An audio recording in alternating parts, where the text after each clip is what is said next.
Olá você, passando aqui para fazer uma reflexão a respeito de coisas que estão acontecendo e não estão percebendo. Bom, talvez de imediato você possa dizer que eu já estou sendo conflitante ao dizer de coisas que estão acontecendo e não estão sendo percebidas, pois isso é o que mais acontece. Isso é a coisa mais comum e mais corriqueira. Se você parar para pensar, na verdade existem muito mais coisas que acontecem e não são percebidas do que coisas que são acontecimentos de facto identificados e percebidos. Na maior parte das vezes, as coisas estão realmente acontecendo e não estão sendo percebidas. Bom, eu aprendi muito cedo, minha mãe que me ensinou isso. Minha mãe disse para mim que o mundo é feito de pessoas que mandam e pessoas que são mandadas. Ou seja, o mundo é feito de patrões e empregados. E isso é uma grande e pura realidade. O mundo é feito dessas categorias de pessoas, né? Essas duas categorias específicas, patrões e empregados, para a gente poder aqui simplificar, mas pessoas que mandam e pessoas que são mandadas. Bom, para começar, o mundo não poderia realmente ser feito apenas de empregados. Empregado não gosta de ser mandado por outro empregado, começa por aí, e você sabe disso. Aliás, esse é um dos grandes problemas e mais comuns problemas em ambientes de trabalho, conflitos entre colegas de trabalho. Via de regra, empregado não olha com bons olhos o outro empregado, igual a ele, que de repente adota uma posição de querer dar ordens. Então, esse seria um problema se o mundo fosse feito todo de empregados. Empregados não gostam de receber ordens de empregados. Bom, e se o mundo fosse feito todo de patrões? Aliás, tem até algumas situações aí que envolvem religião, onde os seus líderes dizem que você tem que ser cabeça e não cauda, que você tem que ser patrão e não empregado. Inclusive, tem uma igreja aí que faz campanhas, né? Tem mais de uma, mas tem uma que se destaca mais, né? Agora eu acho que duas, sei lá, onde eles fazem campanhas, né? Campanhas para patrões, pessoas que querem empreender, ser dona do seu próprio negócio, deixar de ser subalternas e passar a dar ordens. Fazem campanha para isso. Interessante que a primeira vez que eu vi uma abordagem sobre essa situação por parte de uma igreja, eu imediatamente me questionei, vem cá, mas como é que vai funcionar a coisa? Se todo mundo que entra para essa igreja se tornar patrão, onde é que vão arranjar os empregados para trabalhar? Porque patrão é patrão porque tem empregado, não tem patrão sem ter empregado. Né? Enfim, a gente percebe que o mundo de fato vai sempre existir nessa coexistência de patrões e empregados. O que eu quero dizer com isso? Que nesse enquadramento social há uma classe de pessoas que não são a maioria, são a minoria, diga-se de passagem, a absoluta minoria, mas porque são a minoria, a absoluta minoria, não significa que não tenham autoridade, nem competência, nem condições de subjugar todo o restante, que é a maioria esmagadora. Pelo contrário, essa minoria que sempre deu as cartas, é sempre essa minoria dominadora que mandou, que deu ordens. E como se sabe no decorrer da história das sociedades, sempre foi assim. Sempre tiveram os grandes líderes, né? Os reis, os príncipes, os imperadores, e na hierarquia político-social ocidental, os presidentes, os governadores, os prefeitos, noutra categoria, os senadores, os deputados federais, deputados estaduais e os vereadores. Enfim, nessa situação, você percebe nitidamente que não existe como você criar uma situação de sustentabilidade social sem que haja esse arcabouço, essa pirâmide de autoridade máxima até a base, que compreende numa situação, uma plebe que se compreende numa grande situação, uma grande massa, o povo. Mas se você observar essa mesma pirâmide, você observa que a ponta, a cabeça da pirâmide não se sustenta sem a base. É essa base subjugada, entre aspas, é essa base que sobrevive da obediência dessa composição onde ele se encontra como subalterno, como submisso, como subserviente, também entre aspas. Você percebe que nessa base é que está a sustentabilidade de toda compreensão social, ou seja, de todo o esqueleto, de todo o arcabouço da sociedade. A sustentabilidade não está na classe intelectual. A sustentabilidade está justamente no meio do povo. O povo é a base dessa pirâmide de pessoas que mandam e pessoas que obedecem, pessoas que dão as ordens e pessoas que acatam, pessoas que têm autoridade e pessoas que simplesmente prestam obediência a esta autoridade. Bom, na compreensão dessa situação, desse corpo orgânico chamado sociedade, compreende-se perfeitamente que sem organização, essa sociedade corre um sério risco de não se sustentar, virar uma anarquia, uma balbúrdia. E mesmo nos povos considerados primitivos, né, os povos distantes, como os povos indígenas, selvagens, que não têm contato com uma civilização branca, mesmo nesses povos se percebe que há uma hierarquia. Ali também há esse complexo social, onde tem alguém que dá as ordens e onde tem o grande restante que acata essas ordens. Inclusive, tem nessa compreensão social indígena, selvagem, aborígene, sempre tem ali figuras que fazem a mediação espiritual, religiosa, particularmente entre os índios, né? Tem os pajés, que não, o pajé não é cacique, mas é uma autoridade espiritual. É ele que faz a comunicação com o mundo metafísico, com o sobrenatural.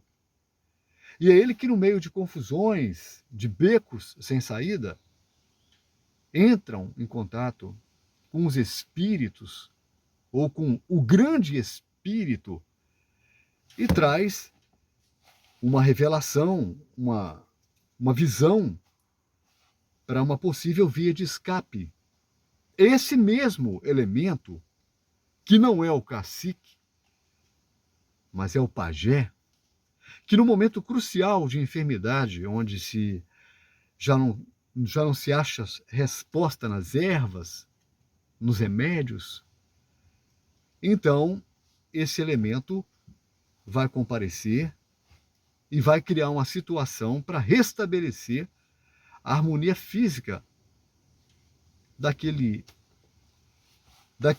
ente querido, daquele ser, daquele cidadão, daquele conterrâneo. E você percebe que isso não desqualifica o cacique, pelo contrário, isso deixa ele até numa situação de aceitação e confortabilidade, porque ele mostra que ele sabe controlar a situação quando ela exige braço, e ele sabe controlar a situação quando ela exige coração ou capacidade de discernimento, que não é só capacidade intelectual. O discernimento, ele foge à intelectualidade. O discernimento, ele parece que ganha até um pouco mais de força, onde, grosso modo, num olhar superficial, quem diz não deveria estar dizendo, por tão insignificante que é. Mas, enfim, a gente percebe que a humanidade chegou num ponto tão estranho, tão estranho mesmo, na totalidade da palavra estranha, onde as pessoas já não fazem questão de mais nada. As pessoas já não fazem questão de que o óbvio seja o óbvio. As pessoas já não fazem mais questão de que aquilo que é natural seja natural. Pelo contrário, há uma fatia de pessoas que querem fazer uma inversão total e absoluta daquilo que é perfeitamente compreendido dentro da ótica do que pode-se dizer que dia é claro, noite é escura. Neve é branca, carvão é preto, gelo é frio, fogo é quente. As pessoas não fazem mais questão disso, elas querem algo mais. Algo tão mais que subverte a própria lógica. Hoje nós percebemos um grito alto, forte, que não é dado pela maioria, é um grito de uma minoria. É uma minoria bem pequena. É uma fatiazinha. Mas uma fatiazinha que grita muito alto. E porque grita muito alto, dá a impressão que é muito numerosa. Dá a impressão que é muito grandiosa. Mas não é assim que funciona. No mundo social, esta necessidade de gritar e aparecer é uma coisa que insurge cada dia com mais força. E é justamente esta necessidade bestial que faz com que estejamos hoje vivendo e vivenciando um mundo às avessas. Um mundo, ao contrário, que apela para o reverso, que apela para o outro lado da medalha, vamos dizer assim. E onde é que eu quero dizer com isso? Bom, eu tenho percebido movimentos, isso tem acontecido em diversas partes do mundo ao mesmo tempo, simultaneamente, de classes de pessoas que não se enquadram nessa temática do ortodoxo, vamos dizer assim, não se enquadram, mas querem a todo custo que o mundo inteiro quase que se enquadre nessa sua forma de enxergar as coisas e compreender que é assim que tem que ser vivida. Eu sempre disse e vou dizer sempre que cada um tem o direito de fazer da sua vida o que quiser, de acreditar no que quiser e de tomar as decisões que quiser, sabendo que para tudo que eu decido, para toda opção que eu faço, eu também tenho que ser responsável para assumir as consequências positivas ou negativas, de alegria ou tristeza, de derrota ou de sucesso. Eu tenho que estar preparado para as duas situações, para os dois polos desta pilha, desta energia que você emite ao concordar ou discordar com aquilo que você está vivenciando. Mas o que eu quero dizer? Esta minoria, ela traduz pessoas, classes de pessoas, né, que se classificam como, de fato, as minorias dentro do aspecto político-social. E essas minorias, elas gritam cada vez mais alto, querendo justamente que você, que não vive como elas vivem, que não adotou o mesmo comportamento que elas, você que manteve esse padrão estabelecido, sociocultural, essas pessoas que são minoria querem que você se enquadre ao jeito de ser delas. Eu não estou falando aqui de todas as pessoas que compõem as chamadas minorias, mas um grupo seleto de pessoas dentro dessas minorias grita muito alto e trabalha em parceria com governos e trabalha em parceria com a grande mídia, com a comunicação social a nível mundial. E você, de repente, percebe que há uma tendência para uma determinada coisa ganhando proporções da noite para o dia. É uma moda, é um comportamento, é uma gíria, é um jeito de agir, é uma resposta. Eles começam a implementar, eles começam a criar uma narrativa verbalizada, uma situação em que eles trabalham muito a questão visual, a questão da impressão ótica, começam a trabalhar de maneira muito forte, a ponto de criar uma transparência, entre aspas, ou uma impressão de que o natural é o não natural e que o não natural não é natural. Eu não sei se você me entendeu, mas é aí que está a inversão. Eles querem colocar que você ser do jeito que você está errado. Você tem que fazer opção para alguma coisa contrária ao que está estabelecido por ordem natural, fisiológica, orgânica, estrutural, compatível. Você sabe que para que uma pilha, para que uma bateria emita energia, ela precisa de dois polos, positivo e negativo. Se não tiver esse positivo e esse negativo, não tem energia. A energia, ela está justamente nessa dualidade. É aí que está a força. É aí que está a elétrica, a dinâmica. Mas a coisa fica insana porque ou eles querem que toda a gente seja positiva ou toda negativa, ou que toda a gente seja pró ou seja contra,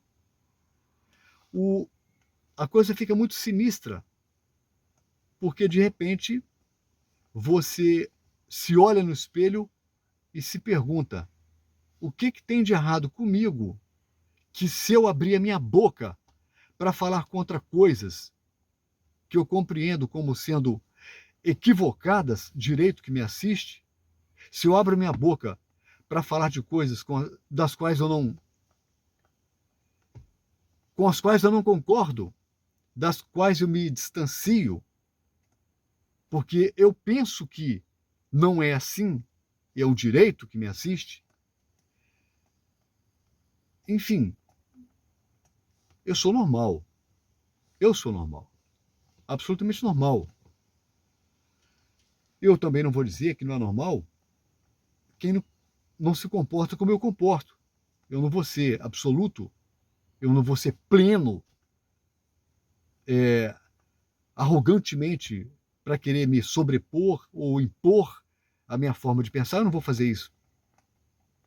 Eu simplesmente vou reconhecer que ser anormal também é um direito. Mesmo que esse anormal ache que o normal é aquele jeito de ser. E talvez aí é que esteja a explicativa do porquê, muitas vezes, a gente ter que parar e questionar se a ordem que parte lá de cima é legal ou ilegal.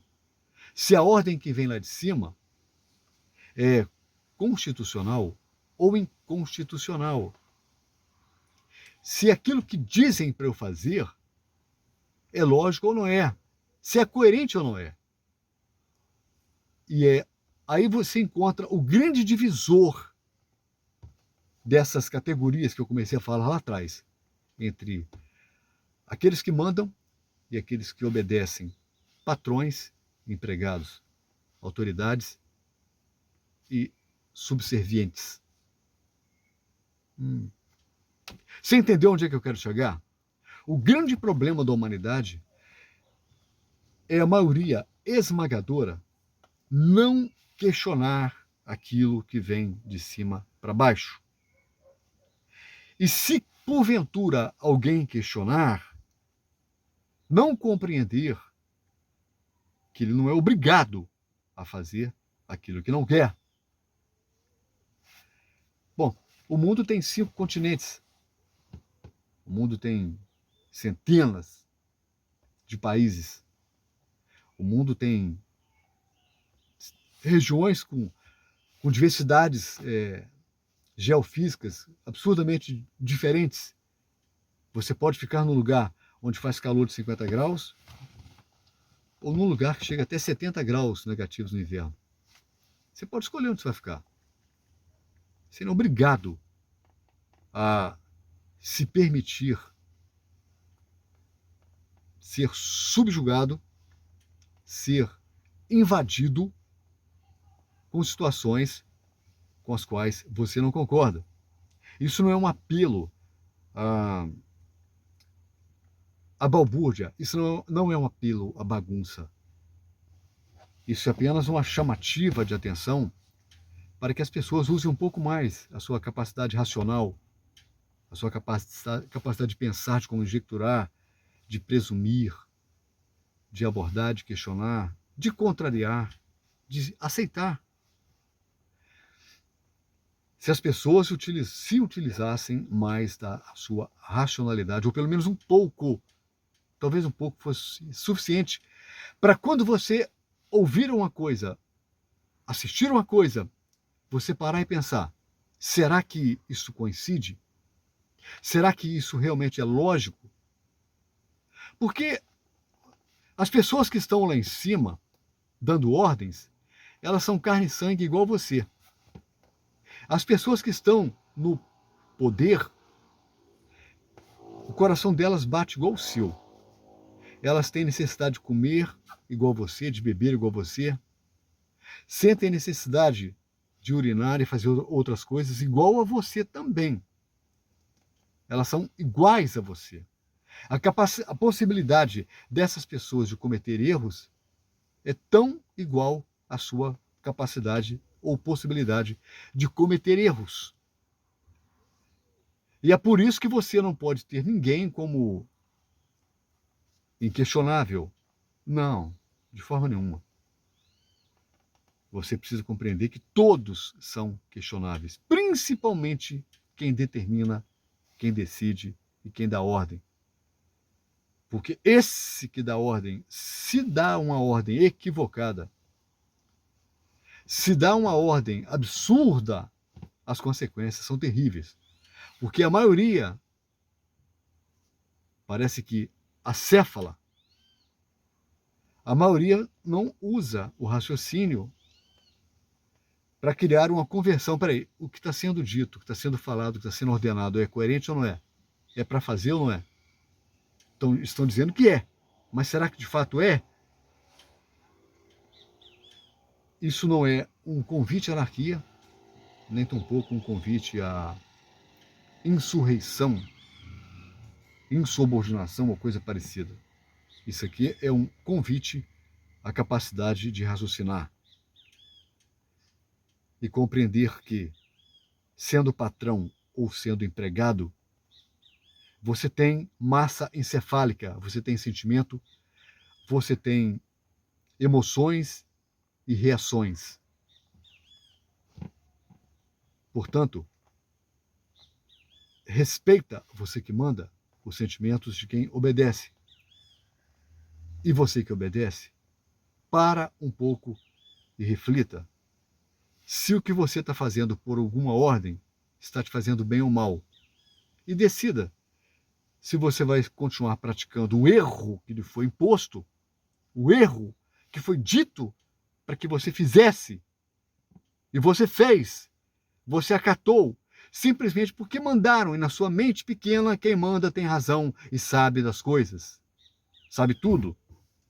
Quem está coberto de poder também está coberto de razão. Não! A razão pode não estar com quem manda. A razão pode estar com você, que obedece.